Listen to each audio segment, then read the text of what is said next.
அஸ்ஸலாமு அலைக்கும் வரஹ்மத்துல்லாஹி வபரகாத்து. ஹஸரத் உமர் ரலியல்லாஹு எவ்வளோ போல்டோ அதே போல் அவங்களுடைய மனைவி ஆத்திகா அவங்களும் போல்டு.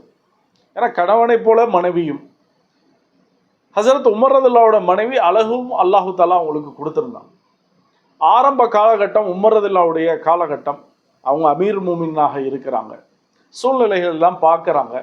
பெண்களுடைய பாதுகாப்பை கருதி பெண்கள் வீட்டிலேயே தொழுகலாம் அப்படிங்கிற ஒரு விஷயத்த சொல்லிக்கிட்டே வர்றாங்க.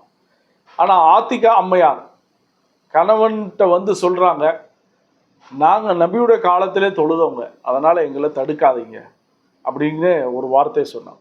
இருந்தாலும் அவங்க பள்ளிவாசலுக்கு போகிறது அமீர் மூமின் ஆகிய உமர் ரலியல்லாஹுக்கு ரொம்ப கஷ்டமாகவே இருந்துச்சு.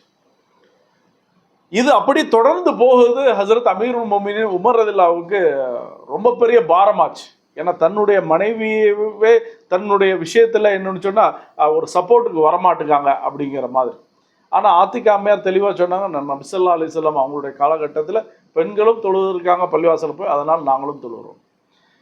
ஒரு நாள் இரவு தொழுகைக்கு தன்னுடைய மனைவிக்கு முன்னாடியே ஹஸரத் உமர் ரலியல்லாஹு போயிட்டாங்க. இது உமர் ரலியல்லாஹுடைய சாதுரியம்னு சொல்லலாம், அல்லது புத்தி கூர்மைன்னு சொல்லலாம். ஒரு செவருக்கிட்ட இருட்டில், நல்ல கும்மி இருட்டில் செவருக்கிட்ட நின்று கொண்டாங்க. இப்போ தன்னுடைய மனைவி போகிறாங்கன்னு தெரிஞ்சு தன்னுடைய மனைவியில் பின்னாடி ஒரு தட்டு தட்டிட்டு போயிட்டாங்க. மனைவியும் போயிட்டு வந்துட்டாங்க. வீட்டில் வந்த உடனே அடுத்த நாள் தன்னுடைய மனைவியை பார்க்குறாங்க. மனைவி பள்ளிவாசல் பக்கம் போகிறதுக்கு ரெடி ஆகலை. அவங்கள்ட்ட கேட்குறாங்க, எங்கே பள்ளிவாசலுக்கு போகலையான்னு. சொன்னாங்க, ஒரு காலகட்டம் இருந்தது, மனுஷங்கள்லாம் ஆண்கள்லாம் ஆண்கள் மாதிரி இருந்தாங்க, இன்னைக்கு சூழ்நிலை மாறிடுச்சு அப்படின்னா.